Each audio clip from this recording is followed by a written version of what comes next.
Gary, how different is the mentality going into the FA Cup game against Crewe than it was against them in the league?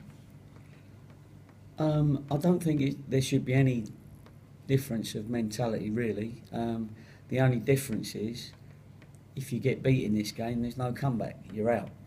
So it is a one-off game as such. So, in the league, you can afford at this early stage to win, to lose the odd couple, to draw the odd few, and still get where you want to get. But in the FA Cup, of course, the only difference in mentality is you're out if you don't win. So it's got to be winning on the day at all costs. And I suppose with home advantage, there's even more emphasis, and a draw actually for Crewe is a decent result, but something you'd be looking to avoid, presumably. Yeah, I think the pressure that we're under, I suppose, is the FA Cup's always, with all due respect, we're probably not going to win the FA Cup. So it's how much revenue you can generate while you're on a cup run. That if you can get a cup run, and that's really what the important is. So the pressure's in the boardroom, really, because it's nice for the board to get some coffers in, really, so that they can then give it back to us a bit later on if we need another player or we need to up something or buy something that's going to enhance us. So the pressure comes from them. Also, the pressure is on your pride, really. The boys wanting to win the game. You got Billy's going to definitely want to win the game. But we got some natural competitors anyway, and they'll make sure that we don't come away without giving it a right go. Was the FA Cup actually the one disappointment from last season for you? Because everything else was so good, and yet, after that Hartlepool defeat, you were very disappointed, and the cup run just never quite happened, did it? No, we were disappointed with the Hartlepool one because we'd got through a couple of rounds, quite not comfortable. We got through them, got into the first round proper. Went to Hartlepool, and I thought on the day we're a better team, although we did get beat. So in hindsight, you don't know whether that didn't help us win the league anyway. So we've forgotten about that. We were disappointed at the time because you're disappointed to go all that way and lose a game. But we're not thinking about that this season.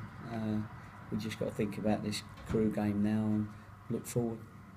And the fact that you've beaten them already in the league, does that count for anything? Because obviously, Cheltenham, you look at the league table, you're in a much better place, than you were early on.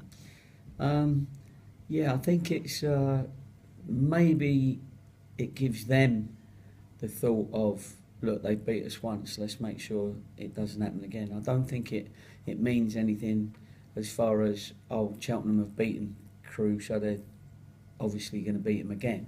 That's not the way you can look at it, because they were a decent side, and on the day, like all the games at this level, they're always pretty close.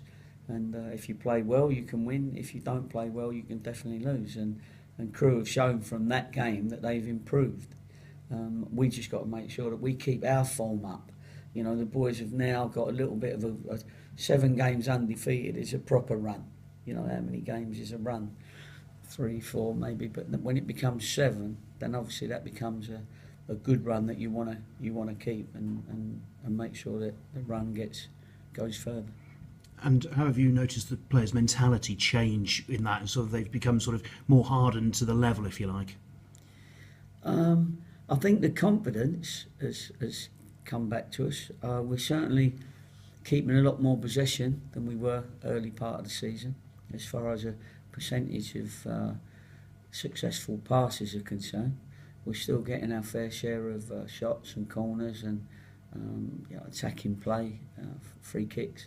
So we're quite pleased with what we're doing at the moment, generally, and we need to keep that going. And players have definitely, if you're talking about sort of a change in mentality, it's changed from those early weeks to now, and we look a little bit more.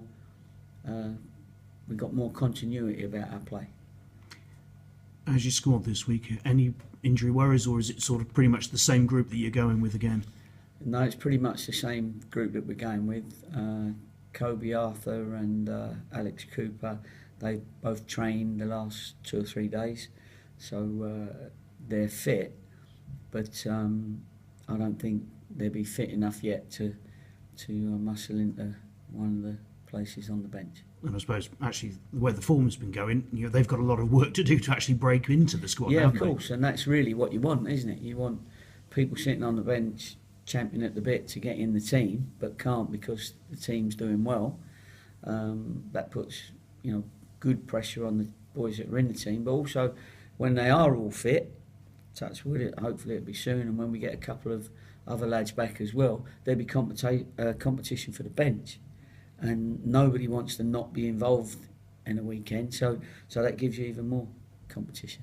What's the latest on Asa Hall and Dan Holman? Well, Asa is still going to be a little while now, so we can't think about Asa in the next sort of 3, 4, 5 weeks. But Dan Holman is striking a ball now properly, which is the one thing that that was bothering him.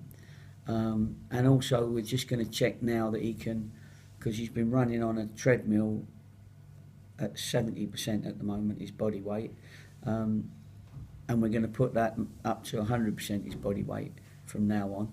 So it won't be, it really won't be far now. And so hopefully, but the next time you ask me that question, I'll be saying, yeah, he's been involved in training.